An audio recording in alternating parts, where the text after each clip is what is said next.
नमस्ते, मैं आपकी हिंदी प्रवक्ता नमिता। आज मैं ताजमहल के टेंडर के बारे में कुछ बातें करना चाहती हूँ, उसके सारांश के साथ, उसकी कुछ बातों को जो बहुत ही महत्वपूर्ण बिंदु है, जो कि आपके एग्ज़ाम के पॉइंट ऑफ व्यू बहुत ही इम्पॉर्टेंट है, उस विषय के बारे में आज मैं आपके साथ डिस्कशन करूँगी।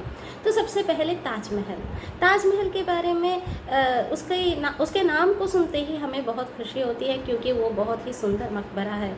आगरा में स्थित एक बहुत ही सुंदर एक मकबरा वही कहलाता है, और उसके साथ साथ प्रेम का प्रतीक भी माना जाता है। तो इस ताजमहल को शाहजहां ने अपनी पत्नी मुमताज़ की याद में बनवाया था। उस टाइम में शाहजहां का रुतबा कैसा था, वो किस तरह का एक राजा था, सम्राट था, बादशाह था, वो उसके रुतबे को हम जान सकते हैं, उसे हम बहुत अच्छी तरीके से जानते हैं। तो उस टाइम में क्या हुआ था, 22,000 कार्मिकों ने यानी कारीगरों ने इस एक मकबरे को बनवाया था। बहुत ही सफ़ेद यानी कि संगमरमर से बनाया हुआ एक मकबरा है। तो उसी एक बात को यहाँ पर लेकर हमारे नाटककार अजय शुक्ला जी ने वो एक बात को यहाँ पर उन्होंने नोटिस कर अगर इस वर्तमान परिवेश में ये जो नाटक हम करेंगे तो कैसा रहेगा, यानी कि वो यहाँ पर क्या करना चाहते हैं कि इतिहास के एक राजा को यहाँ पर लेकर आए हैं, और इस नाटक में एक पात्र के रूप में लेकर आए हैं, और उसके साथ साथ अलग अलग पात्र को अगर हम लाएंगे तो कैसा रहेगा कहकर उनके दिमाग में एक ख्याल आया था। तो इस ख्याल को उन्होंने जब लिखने के लिए शुरू किया तो ऑटोमेटिकली अलग अलग पात्र उभर कर आए, और एक अच्छा और सुंदर एक यहाँ पर नाटक तैयार हो गया है। तो इस नाटक में हम देख सकते हैं कि ये जो ताजमहल का टेंडर अजय शुक्ला द्वारा लिखित एक बहुत ही सुंदर नाटक है। इसमें हम आज की भ्रष्ट समाज के कार्यालय का पर्दाफाश करने वाला ऐतिहासिक परिस्थिति के साथ जुड़ा हुआ एक नाटक के रूप में हम इसे देख सकते हैं। इस नाटक में हम कॉमेडी व्यंग्यात्मक रूप में भी इसे, बहुत लोग जो है इस नाटक को कॉमेडी टाइप का है ऐसा बताते हैं, लेकिन एक्चुअली में ये जो है व्यंग्यात्मक होने के साथ साथ इसमें हमारे आज के वर्तमान परिवेश में हो रहे सच्चाई को भी उन्होंने बहुत अच्छी तरीके से, बहुत ही सुंदर ढंग से प्रस्तुत करने की कोशिश की है। ये जो नाटक है आज के समय में यानी कि एट प्रेजेंट सिचुएशन में जो कुछ हो रहे हैं, हालात कैसे हो रही है, एक राजा जो है बहुत ही स्ट्रांग राजा है और बहुत ही नेक राजा है, उसके बावजूद जो है उसके नीचे काम करने वाले लोग कितने भ्रष्ट रहते हैं। राजा चाहे कितना भी अच्छा हो, लेकिन उसके नीचे काम करने वाले लोग अगर भ्रष्ट हो तो क्या हो सकता है। इन सभी बातों को यहाँ पर उन्होंने बताने की कोशिश की है। तो ये जो नाटक में आप देख सकते हैं कि मुगल बादशाह शाहजहां को, ये एक ही काल्पनिक पात्र है यहाँ पर, और बाकी सभी पात्र यहाँ पर उभर कर आए हैं। वो क्या है कि सच्चाई से वर्तमान काल में जो आज के सिचुएशन में जो कैरेक्टर होते हैं ना, वही कैरेक्टर को यहाँ पर उन्होंने दिखाया है। तो नाटक का सार हम ऐसे कह सकते हैं कि नाटक में मुगल काल के शाहजहां आज के समय में उपस्थित है और अपनी दिवंगत बेगम मुमताज़ के याद के लिए वो एक ताजमहल बनवाना चाहते हैं। लेकिन यहाँ पर क्या होता है कि अपने इस सपने को पूरा करने के लिए उन्हें आधुनिक समय के विभिन्न सरकारी दफ्तरों का जो सामना करना पड़ता है, यही इस नाटक की यानी कि इस नाटक में जो कहानी होती है, इसका सार यही है, सारांश यही है। और इस नाटक की एक खास बात ये है बच्चों कि यहाँ पर क्या है कि स्टेज सेटिंग, मंच का जो सेटिंग किया गया है बहुत ही सुंदर तरीके से किया गया है। नाटक में जो है बहुत ही इम्पोर्टेंट है मंच का सेटिंग करना। यहाँ पर ये जो सेटिंग कैसे हुआ है कि बहुत ही सुंदर तरीके से हुई है, और ये जो है एक ही मंच पर एक तरफ राजा का दरबार और दूसरी तरफ हमारे इंजीनियर साहब के दफ्तर, ये दोनों जो है एक ही मंच में दो साइड में, एक साइड में दफ्तर और एक साइड में हमारे मुग़ल बादशाह का दरबार को सेट किया है। ये ही यहाँ पर एक तरह से बहुत ही अट्रैक्टिव करने वाली बात है। और यहाँ पर हम देख सकते हैं कि ये जो दफ्तर जो है, इंजीनियर हमारे गुप्ता जी है, ये ही एक प्रमुख पात्र है। शाहजहां और इंजीनियर गुप्ता जी है, चीफ इंजीनियर गुप्ता जी है, ये बहुत ही महत्वपूर्ण पात्र है। शाहजहां एक काल्पनिक है, बाकी सभी जो भी पात्र यहाँ पर उभर कर आए हैं वो आज के वास्तविक परिस्थिति के अंतर्गत लिया गया है। तो यहाँ पर हम देख सकते हैं कि आगरा, और एक तरफ तो आगरा मुग़ल बादशाह का दरबार दिखाया गया है, और दूसरी तरफ हमारे चीफ इंजीनियर गुप्ता जी का देसी दफ्तर दिखाया गया है, जो संपूर्ण नाटक का महत्वपूर्ण पात्र है। अन्य पात्र नौकरशाही और व्यवस्था के जाने माने पात्र हैं, जैसे कि भैया जी और शर्मा जी जैसे नाना प्रकार के पात्र यहाँ पर हमें देखते हैं, एक के बाद एक यहाँ पर आते रहते हैं। नाटक के आरंभ में क्या होता है कि नर्तक मंडली वहाँ पर ढोल मंजीरे सब लेकर आते हैं और समावेत स्वर में सब लोग एक साथ मिलकर ताजमहल के टेंडर के गीत गाते हुए आते हैं।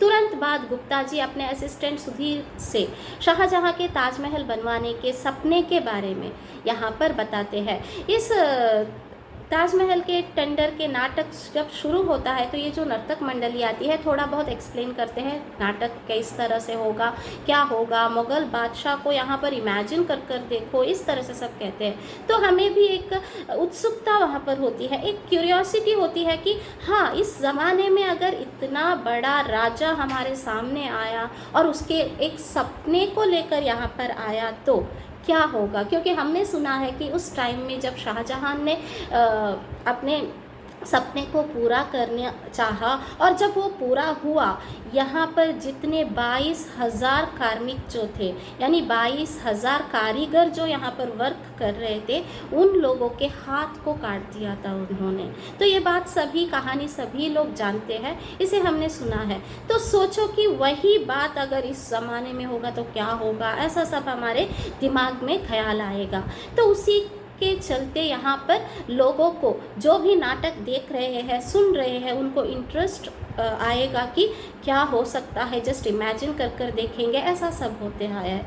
तब यहाँ पर शाहजहां जो है स्टार्टिंग में स्टेज में आप देख सकते हैं कि शाहजहां बहुत चिंतित है, मगर उसके जो बेगम जो है उसकी देहांत हो चुका है। देहांत होने के बाद वो सोचते हैं कि एक कुछ ना कुछ बनाना चाहिए मुमताज़ के याद में, और वो सोचते हैं ताजमहल बनाने के बारे में। और वहाँ पर ऑर्डर दिया जाता है हमारे चीफ इंजीनियर गुप्ता जी को कि यहाँ पर क्या करना है कि आपको 7 दिन के अंदर ताजमहल बनवाने का काम शुरू करना चाहिए कहकर ऑर्डर दिया जाता है। और यहाँ पर क्या होता है कि ये जो गुप्ता जी क्या करते हैं, अपने असिस्टेंट सुधीर से शाहजहां ताजमहल बनवाने के सपने के बारे में कहते हुए इनका डिस्कशन वहाँ पर हो जाता है।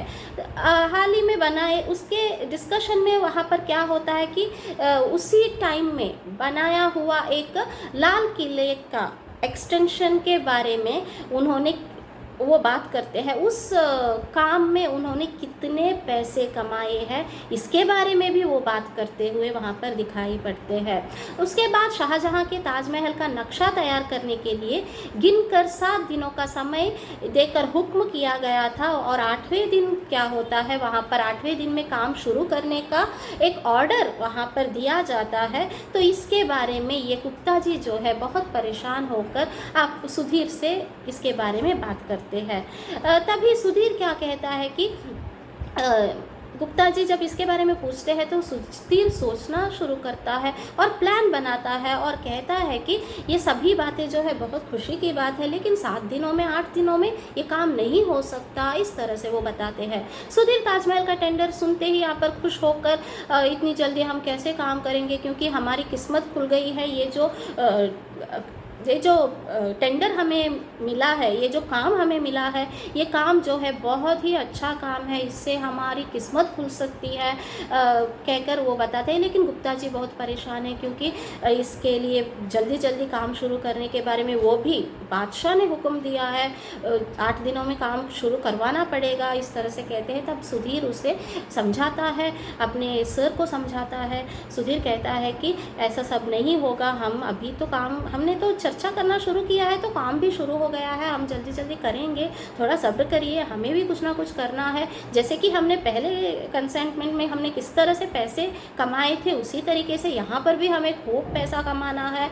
इस तरह से सब बताकर दोनों यहाँ पर डिस्कशन करते हैं और एक नतीजे पर पहुँच जाते हैं। और वहाँ पर काम जो है सौंपने का, यानी कि यहाँ पर एक कॉन्ट्रैक्टर चाहिए, कॉन्ट्रैक्टर का काम जो है भैया जी को देने के बारे में यहाँ पर बात हो जाती है। गुप्ता जी सुधीर के सलाह लेते हुए भैया जी को काम सौंपते हैं और उसके बाद शाहजहां से मिलने जाते हैं। वहाँ जो ताजमहल का बर्थ चार्ट बनाया हुआ है उसे देखकर अनुमोदन लेना चाहते हैं, मगर शाहजहां उसे ना समझे हुए गुप्ता जी से विस्तार से उसके बारे में समझाने के लिए बताते हैं। तब विस्तार से समझाने के लिए बताते हैं तो गुप्ता जी यह बताते हैं कि ये जो है ताजमहल बनाने का जो कांटों भरा रास्ता होता है, उससे पार करने के लिए ये एक राह है कहकर बताते हैं। तो यहाँ पर उन्हें थोड़ा बहुत कन्फ्यूजन होता है, ताजमहल के लिए बताया मैंने, ये इंजीनियर साहब क्या बोल रहे हैं कहकर उन्हें गुस्सा भी आता है, कन्फ्यूजन भी होता है। तब ये गुप्ता क्या करता है, बहुत ही सावधानी से, बहुत ही चालाक तरीके से उन्हें समझाने की कोशिश करता है और कहता है कि अगर हमें ताजमहल बनवाना है तो एक पहला कदम लेना पड़ेगा। वो पहला कदम ही क्या है, ताजमहल कंस्ट्रक्शन कॉरपोरेशन होगा, इस तरह से बताता है। क्योंकि सरकारी पीडब्ल्यूडी का तो हाल ऐसा है कि कोई काम सौंपा तो बस वर्क प्रोग्रेस में ही यहाँ पर टाइम निकल जाएगा। ये जो वर्कर्स होते हैं, जो भी काम करने वाले होते हैं, जो भी ऑफिसर्स होते हैं, ये क्या करेंगे, टाइम निकालेंगे। तो इसीलिए हमें क्या करना पड़ेगा कि हमारा ही एक कॉरपोरेशन कंपनी ओपन करना पड़ेगा और उसके साथ साथ हम इस काम को बहुत आसानी से कर सकते हैं कहकर यहाँ पर वो शाहजहां को मनाते हैं। उसके बाद गुप्ता जी जो है इस बात के लिए हमारे शाहजहां को मनवाते हैं और मनवाकर सिग्नेचर लेकर चले जाते हैं। तभी दरबार में बातचीत होती है। दरबारी जो है शाहजहां को आगाह कराते हैं कि ये जो गुप्ता जी जो है कुछ ना कुछ चाल कर रहा है, ये इस ऑफिस को बनाएगा और इस कंस्ट्रक्शन का जो है मैनेजर भी यही बनेगा और सभी पैसे हड़पने की कोशिश करेगा कहकर वो वहाँ पर बताते हैं। तभी यहाँ पर सभी दरबारी मिलकर उसके चेयरमैन किसे बनाया जाता है, दारा शिकोह को बनाने का फैसला करते हैं और दारा शिकोह को वहाँ का चेयरमैन बनाया जाता है और गुप्ता जी को सेक्रेटरी बना दिया जाता है। इस प्रकार 1 महीने बाद फिर रिव्यू मीटिंग करने की बात को लेकर दरबार खारिज हो जाती है। उसके बाद गुप्ता जी इससे थोड़े विचलित हो जाते हैं, क्योंकि इतना सब कुछ आइडिया मैंने बनाया है और यहाँ पर चेयरमैन कौन बना, दारा शिकोह, उसे तो कुछ भी नहीं आता है, उसके बावजूद भी वो यहाँ पर बना है। मगर पैसा किसे खुश नहीं कराता, आने वाले अच्छे दिन का एहसास को वो, यानी कि उसे इमेजिन कर, यानी कि चेयरमैन नहीं बना तो कोई बात नहीं, आने वाला दिन जो है पैसा कमाने का दिन है, इससे हम बहुत कुछ कमा सकते हैं, बहुत कुछ हो सकता है कहकर वो क्या करते हैं, यहाँ पर बहुत खुशी से उन सभी को नेग्लेक्ट करते हैं। जो काम हमें करना है वो काम करेंगे कहकर वो काम करना स्टार्ट करते हैं। गुप्ता जी उन्हें ताजमहल का कंस्ट्रक्शन कॉरपोरेशन की ऑफिस बिल्डिंग का टेंडर देते हैं। महीने बाद जब गुप्ता जी शाहजहां से मिलने जाते हैं तो उस बिल्डिंग का नक्शा साथ लिए हुए जाते हैं, जिसे देखकर शाहजहां अचंभित हो जाते हैं। गुप्ता जी के समझाने पर बिल्डिंग के लिए पैसा सैंक्शन किया जाता है। उसके बाद क्या होता है कि 2 साल बाद ताजमहल की साइट के लिए फंड्स रिलीज़ करने के लिए फिर गुप्ता जी दरबार पहुंच जाते हैं। दरबारियों की कानाफूसी के बावजूद शाहजहां ताजमहल के नक्शे से खुश होकर लाखों पैसे देते हैं और मुंह मांगा इनाम देने के लिए तैयार हो जाते हैं। भैया जी, गुप्ता जी, सुधीर मिलकर ताजमहल के नाम पर अपना उल्लू सीधा करते रहते हैं। यहाँ पर ताजमहल के नाम पर बहुत कुछ घोटाला होता है, गोलमाल हो जाता है। सभी पैसे जो है वो आधे से ज़्यादा पैसा हड़प कर लेते हैं। कोई नया घर बनवाता है तो कोई अपने चाचा जी की ज़मीन बिकवाता है। गुप्ता जी 2 साल बाद रिटायर होने वाले हैं, तो इसीलिए क्या करते हैं, फिर एक चाल चलते हैं और शाहजहां उसे एक्सटेंशन भी करवाते हैं, जो रिटायरमेंट को वहां पर रोक कर आगे बढ़ाते हैं उसे। इसी दौरान धुरूलाल नाम का एक नेता गुप्ता जी से जमुना किनारे में ताजमहल बनाने को रोकने के लिए अपने जमुना बचाओ आंदोलन के अध्यक्ष के नाते मिलने आता है। तभी वहाँ पर क्या होता है, सुधीर उसे पैसा देकर भेज देता है। पैसे के कारण यहाँ पर सब कुछ बिक जाते हैं। सभी लोग इतने भ्रष्ट हैं कि छोटे मोटे पैसे लेकर भी यहाँ पर बिक जाते हैं। उसके जाने के बाद आता है दूसरा नेता जो जनहितैषी बना हुआ है, मगर अपनी ज़मीन पर ताजमहल बनने जा रहा है। वहाँ बसे हुए लोगों को विस्थापित करवाना, यानी कि जहाँ पर जमुना नदी के किनारे जो साइट को उन्होंने लिया था, वहाँ पर बहुत सारे गरीब लोग रहते हैं। उन गरीब लोगों का हितैषी कहकर जो आदमी वहाँ पर नेता जो आता है, वो भी वहाँ पर अपना उल्लू सीधा करने के बारे में सोचता है। वो जो है ज़मीन पर ताजमहल बनाने जा रहा है, वहाँ बसे हुए लोगों को विस्थापित करवाने आया हुआ है कहता है, मगर उसके आड़ में अपनी बी की ज़मीन बेचना चाहता है। अपनी ज़मीन वहाँ पर बेचना चाहता है ज़्यादा दामों में। बहस में लगे नेता को सुधीर समझाने लगते हैं। बहस करता है वो पहले कि वो मेरा ज़मीन बिकवा दो कहकर वो वहाँ पर कहता है, लेकिन सुधीर उसे समझाने की कोशिश करता है और अपनी ज़मीन भैया जी के चाचा जी की ज़मीन के रेट पर बिकवाने से ही आंदोलन ना करने की बात लेकर बैठ जाता है। इस पर गुप्ता जी से सुधीर कहता है कि एडिशनल लैंड, ये जो है एक्स्ट्रा लैंड जो है, इस प्रपोज़ल को बनाकर उनकी ज़मीन लेने की सलाह देता है। ये जो एडिशनल लैंड जो है, ये जो गरीब लोगों को, विस्थापित लोग यानी एक जगह से उन्हें बेदखल करना, बेघर किया गया हुए लोगों को उस जगह पर हम शिफ्ट करेंगे ऐसा कहकर एक सजेशन देता है गुप्ता जी को, और इस तरह समस्या सुलझ जाती है वहाँ पर। नहीं तो ये नेता मानेगा नहीं, इसीलिए वहाँ पर ये लोग क्या करते हैं कि उस तरह से इस नेता को थोड़ा बहुत एडजस्टमेंट करते हैं। इस तरह से ये नेता भी खुश हो जाता है और सुधीर और गुप्ता जी भी यहाँ पर खुश हो जाते हैं और शाहजहां के पास यहाँ पर जाते हैं और उनके विस्थापित लोगों के पुनर्वास के लिए ये कॉलोनी को लिया जाता है। और उस कॉलोनी के काम को भी ये किसके, शाहजहां के साथ मिलकर ही वहाँ पर एक प्रपोज़ल तैयार कर शाहजहां की परमिशन लेकर, यानी कि यहाँ पर हम नोटिस कर सकते हैं कि जो भी काम होता है गवर्नमेंट के अंडर हो रहा है कहकर प्रूफ रेडी करते हैं ये लोग, क्योंकि अगर कल को कुछ भी धोखा हुआ, कुछ भी प्रॉब्लम हुई, लोगों को कुछ भी पता चला, तो इनका नाम यहाँ पर आना नहीं चाहिए, सिर्फ सरकार का नाम आना चाहिए। राजा को यहाँ पर फंसाने की कोशिश में ये लोग लगे रहते हैं और अपना उल्लू सीधा करते हैं और अपने तरीके से पैसा कमाना स्टार्ट करते हैं। उसके बाद 8 साल इसी तरीके से 8 साल गुजर जाते हैं। 8 साल हो गए, वक्त बहुत जल्दी निकल गया, मगर ताजमहल का आरंभ भी नहीं होता है, नहीं हो जाता, कुछ भी काम नहीं होता है ताजमहल का, तो टेंडर निकलता ही नहीं है। इतने में गुप्ता जी का रिटायरमेंट दिन नज़दीक आने लगा, तो सुधीर की नसीहत के मुताबिक एक्सटेंशन के लिए शाहजहां के पास जाने की तैयारियां करने लगे। तो उसी समय विजिलेशन इंस्पेक्टर सेठी साहब उनके दफ्तर आ पहुँचे। रेत में मिलावट भैया जी पर आरोप लेकर आए सेठ जी को उनके पैसे के मुताबिक पूरे पहुंचाने का जिम्मा लेकर भेज दिया जाता है। कुछ ही दिनों में प्रदूषण नियंत्रण बोर्ड यानी पोल्यूशन कंट्रोल बोर्ड से शर्मा जी पहुंच जाते हैं। उनका कहना था कि जब तक पोल्यूशन बोर्ड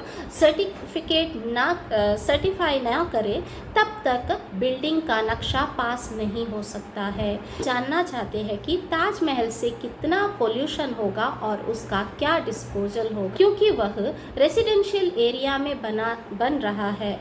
उन्होंने नक्शे में 4 चिमनियाँ देखी है, उससे कितना धुआं निकलेगा और लोग कैसे रह पाएंगे, इसके बारे में वो जानना चाहते हैं कि वो 4 चिमनियाँ उसमें से बहुत धुआं निकलेगा और वहाँ पर जो है लोगों को बहुत परेशानी होगी। इसीलिए यहाँ पर लंबी बहस होती है और ये चिमनियों के कारण पोल्यूशन वाले टेंडर पास करने की परमिशन तक नहीं दे सकते, कहकर सुधीर गुप्ता जी और उस इंस्पेक्टर के बीच में बहुत बहस होता है और पोल्यूशन नियंत्रण बोर्ड के अधिकारी को कुछ पैसे देकर वहाँ से उसे रफा दफा किया जाता है, उसे भेजा जाता है। शाहजहां स्वयं गुप्ता जी से मिलने आते हैं एक दिन। उसके बाद गुप्ता जी अपने रिटायर होने की बात छेड़ते हैं। या 10 साल पूरे हो गए, ताजमहल अभी आरंभ नहीं हुआ और चीफ इंजीनियर साहब रिटायर हो रहे हैं, सुनकर शाहजहां को बेवाक हो जाते हैं, वो आश्चर्य हो जाते हैं। और वहाँ पर क्या होता है कि वो तुरंत गुप्ता जी की जो रिटायरमेंट को फिर पोस्टपोन करते हैं। वहाँ पर क्या होता है कि ताजमहल जब तक नहीं बनता तब तक उनका जो रिटायरमेंट रुक जाता है। यहाँ पर सभी को खुशी होती है, गुप्ता जी, सुधीर को सब खुशी होती है, क्योंकि ये और कुछ और भी पैसे कमा सकते हैं। भैया जी और गुप्ता जी यहाँ पर ताजमहल के बारे में चर्चा करते हैं, उसका टेंडर कैसे पास किया जाए उसके बारे में डिस्कशन करते रहते हैं। तभी वहाँ पर क्या आता है, कौन आता है कि एस्टिमेट पास करने के विचार में डूबे हुए थे, तो सुधीर आकर अकाउंट्स विभाग के अधिकारी चोपड़ा साहब की ऑब्जेक्शन के बारे में कह देता है। तभी वहाँ पर इन्हें आश्चर्य होता है, ऑब्जेक्शन, कोई 1.25 लाख ऑब्जेक्शन लेटर वहाँ पर आया है कहकर उन्हें पता चलता है।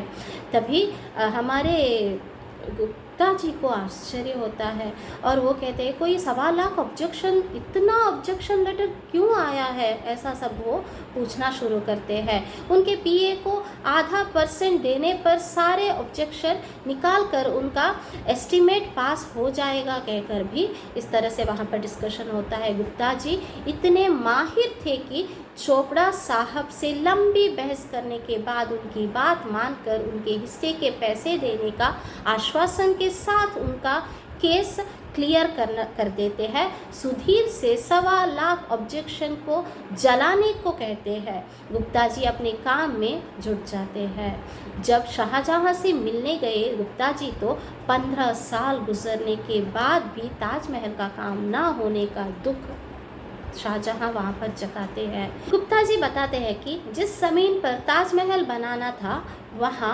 रहने वाले झुग्गी वालों ने अपने ट्रांसफ़र पर कोर्ट केस कर दिया है और कोर्ट ने स्टे दिया है, क्योंकि वहाँ पर रहने वाले लोग जो होते हैं अभी थोड़े दिनों में नहीं रह रहे हैं, पिछले 10 सालों से वहीं पर रह रहे हैं, तो इसीलिए उन्होंने हमें ये ऑब्जेक्शन है कहकर कोर्ट में केस कर दिया है और यहाँ पर ताजमहल का जो ज़मीन पर स्टे आ गया है इसके बारे में बात वहाँ पर होती है।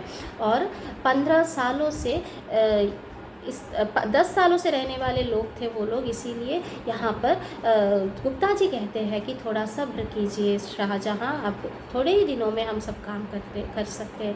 तभी शाहजहां बताते हैं कि 15 सालों से मैं सब्र कर रहा हूँ, आखिर कब होगा ये ताजमहल कहकर बात करते हैं। एक तरफ तो पैसा जो है पानी की तरह बह रहा है, यहाँ पर पैसे इतने खर्च हो रहे हैं 15 सालों से, लेकिन ताजमहल का टेंडर का कुछ अता पता नहीं रहता है। तो ये सभी बातें यहाँ पर होते हैं और यहाँ पर क्या होता है कि दरबारियों से यह पता चला है कि बेटे औरंगज़ेब इस प्रोजेक्ट को लेकर काफ़ी हंगामा कर रहे हैं। ये बात भी वहाँ पर पता चलता है। दारा शिकोह चुप है। बेटी जहान आरा इसे एक रोज़गार योजना कहकर प्रशंसा दे रही है। ये भी यहाँ पर इस तरह से बच्चों के बीच में, बच्चों के बारे में भी यहाँ पर थोड़े बहुत कुछ काम हो रहे। कुछ लोगों के काम से शाहजहाँ खुश होते हैं और कुछ लोगों के काम से उन्हें दुख भी होता है। दरबारियों से शाहजहाँ को पता चलता है कि ताजमहल को लेकर बहुत खर्चा हो चुका है, आगे फंड्स के लिए कुछ करना होगा। ऐसा बहुत समय चल नहीं सकता है। गुप्ता जी इसके लिए ताजमहल कॉरपोरेशन को एक पब्लिक कंपनी बनाकर इसके शेयर्स इशू करने की सलाह देते हैं। दरबारी इस सलाह से खुश होते हैं। गुप्ता जी यह भी बताते हैं कि ताजमहल का डिज़ाइन बनाने के लिए उन्होंने जापानी पेन और जर्मनी कागज़ का इस्तेमाल करा था। गुप्ता जी जब यह बताते हैं कि ताजमहल को एक टूरिस्ट स्पॉट बनाया तो फॉरेन एक्सचेंज करोड़ों में आने की उम्मीद है, तब शाहजहाँ कहते हैं कि सब मिलकर उनकी बेगम के मकबरे को एक पिकनिक स्पॉट बनाना चाहते हैं तो वह मुमकिन नहीं है। शाहजहाँ अचानक बेहोश होकर गिर पड़ते हैं इन सभी बातों को सुनकर। उनकी बेटी जहान आरा आकर उन्हें आरामगाह ले जाते हैं। सभी मिलजुल कर गुप्ता जी से पब्लिक इशू निकालने के लिए विचार विमर्श करने लगते हैं। गुप्ता जी के कहने के मुताबिक उनके एक मित्र हसमुख भैया को शेयर्स इशू करवाने का काम सौंप दिया जाता है। दरबारी अपने लिए प्रेफरेंशियल अलॉटमेंट करवाने के लिए कहकर प्रस्थान करते हैं। गुप्ता जी जब अपने दफ्तर गए तो वहाँ सुधीर उनका असिस्टेंट कहने लगता है कि कॉरपोरेशन को प्राइवेट सेक्टर बनाने की बात को लेकर लोग भड़के हुए हैं। यहाँ पर क्या हुआ है कि यूनियन वालों ने एमडी को पकड़कर खूब पिटाई की। फिर अब उसने सबको शेयर्स के फॉर्म भरने दिए तो सब शांत हो गए। नाटककार यहाँ यह दिखाना चाहते हैं कि आधुनिक सरकारी दफ्तरों की यही हाल है। किसी को काम से कोई मतलब नहीं, सभी अपने पैसे के पीछे भागते रहते हैं।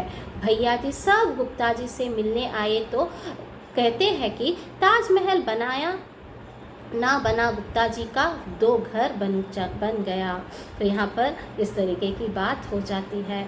इस पर गुप्ता जी अभी भी एक 5 स्टार होटल बनाने का विचार पेश करते हैं। रिटायर होने के बाद खाने का कुछ ज़रिया तो होना चाहिए ना। अब बादशाह की खिदमत करके थक चुका हूँ मैं। करप्शन के बीच जूझने खुद भजन पूजन कर समय निकालना चाहते हैं। भैया जी के कहने पर गुप्ता जी शाहजहाँ से मिलने जाते हैं। शाहजहाँ गुप्ता जी को देखकर कहते हैं कि वे केवल ताजमहल के लिए जी रहे हैं। जब तक ताजमहल नहीं बनता वे तो मर भी नहीं सकते हैं। 20 साल इसी तरीके से गुजरता है। 20 साल हो जाने के बाद गुप्ता का स्टाफ दिन रात काम कर रहा है और ताजमहल तो बना ही नहीं है। गुप्ता जी कहते हैं कि उनके लोग फिलहाल शेयर्स के काम पर लगे हुए हैं। संगमरमर नहीं आ पा रहा है। कुछ लोगों ने संगमरमर बचाओ आंदोलन छेड़ दिया है, इसीलिए विलम्ब हो रहा है। सभी कहते हैं कि जहाँ से संगमरमर लाना था, इस मारखंड नामक स्थान एक ठेला भी उठाने नहीं दे रहे हैं। उन्हें तो औरंगज़ेब की साजिश लगती है। यहाँ पर कुछ न कुछ साजिश हो रही है ऐसा लगता है, और जो साजिश कर रहा है वो औरंगज़ेब है ऐसा प्रतीत होता है। अंततः तय होता है कि संगमरमर की सप्लाई का भी एक छोटा सा कॉन्ट्रैक्ट दे दिया जाए। जहान आरा से कहकर प्रपोज़ल क्लियर करवाने की भी बात होती है, जो उन दिनों सारा कागज़ की देखरेख कर रही थी। भैया जी संगमरमर का बड़ा ठेका दिलवाने पर गुप्ता जी से खुश है। कहते हैं कि ताजमहल खड़ा हो या ना हो, उसके चक्कर में गुप्ता जी की कई बिल्डिंग खड़ी हो गई। बात खत्म भी नहीं हुई कि सुधीर भागता हुआ आया और कहने लगा कि हसमुख भाई के घर पर रेड पड़ गई, काफ़ी कैश निकला, साथ में सारे कागजात जब्त हो गए। पुलिस ने उन्हें गिरफ्तार भी कर लिया। इस पर गुप्ता जी कहते हैं कि ज़माने में ईमानदार आदमी का तो जीना ही मुश्किल है। गुप्ता जी को उसी समय दरबार में तुरंत बुलाया जाता है। 2 अखबार वाले ताजमहल घोटाले का पर्दाफाश द मुगल एक्सप्रेस ने बादशाह का भांडा फोड़ दिया। औरंगजेब का वक्तव्य शाहजहां को नैतिक आधार पर त्याग पत्र देने की मांग करते हुए मंच से गुजरते हैं। शाहजहां गुप्ता जी से कहते हैं कि उन्होंने किस बवाल में ला खड़ा कर दिया, क्योंकि ताजमहल बनाने का ख्वाहिश ही मैंने किया था, उसके अलावा मैंने कुछ भी नहीं किया था, कोई भी घोटाला मैंने नहीं किया था।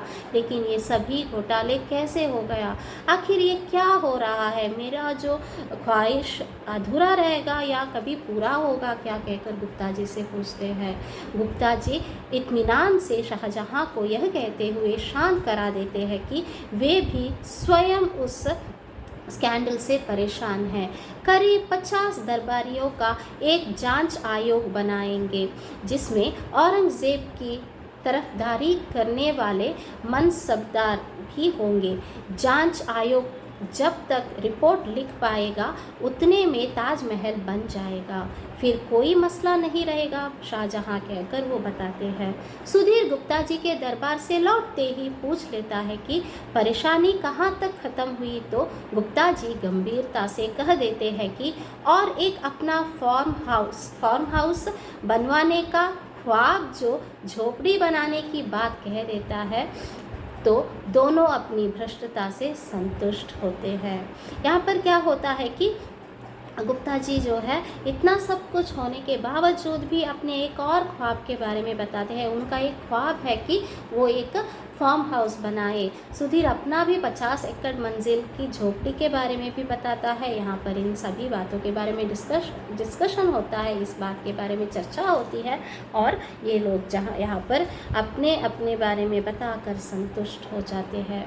गुप्ता जी खुश होकर सुधीर को बताते हैं कि उनका ताजमहल का टेंडर खुलवाने का सपना 25 साल बाद पूरा हो गया, तो भैया जी और सुधीर भी उनकी खुशी में शामिल हो जाते हैं। उनके लिए गुप्ता जी फरिश्ते से कम नहीं लगते हैं। तीनों मिलकर ताजमहल का टेंडर का नोटिस शाहजहां को दिखाने उनके दरबार जाते हैं, मगर वहां शाहजहां निठाल पड़े हुए नजर आते हैं। जाकर नोटिस दिखाने की कोशिश करते समय पाते हैं कि शाहजहां चल बसे हैं। भैया जी टेंडर के फाइल को लेकर चिंता व्यक्त करते हैं, तो गुप्ता जी उसे वैसे ही रखने के लिए कहते हैं, रखने की सलाह देते हैं, ताकि यदि कोई और ऐसा ताजमहल बनाने का ख्वाब लेकर आए तो यह टेंडर काम आएगा। नाटक के अंत में यहाँ पर देखिए कितना सब हो गया है, और नाटक के अंत में सभी नर्तक यहाँ पर आते हैं। सभी नर्तक आते हैं और कहते हैं कि लोगों ने ताजमहल का हाल देख लिया होगा, जिसे बनने में पूरा 25 साल लग गए। अजय शुक्ला जी का यहाँ पर जो है ये जो नाटक में इतना सब कुछ, ये सारांश हमने देखा, तो इस सारांश में हमें पता चलता है कि अजय शुक्ला जी द्वारा लिखित ये नाटक जो है, इस नाटक में भ्रष्ट समाज के बारे में सभी बातें यहाँ पर पता चलती है।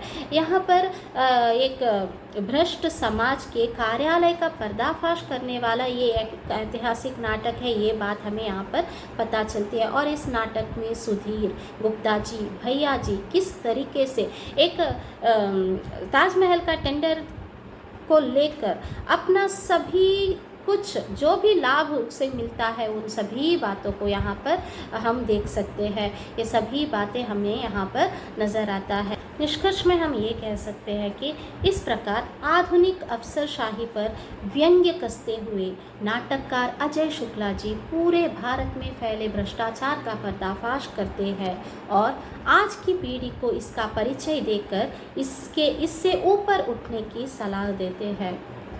और ये भी यहाँ पर देख सकते हैं कि यह नाटक ना ऐतिहासिक है, सामाजिक कारण से बना है और इसकी प्रासंगिकता हमारे देश की भ्रष्ट व्यवस्था तंत्र पर चोट करने वाली है। समीक्षकों ने इस नाटक को हास्य व्यंग्य की श्रेणी में रखा है।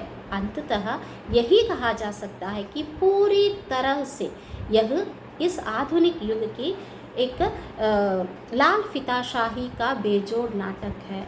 इसमें हर एक किस्म के भ्रष्ट व्यवस्था के बारे में बहुत ही सुंदर तरीके से हमारे नाटककार ने प्रस्तुत किया है।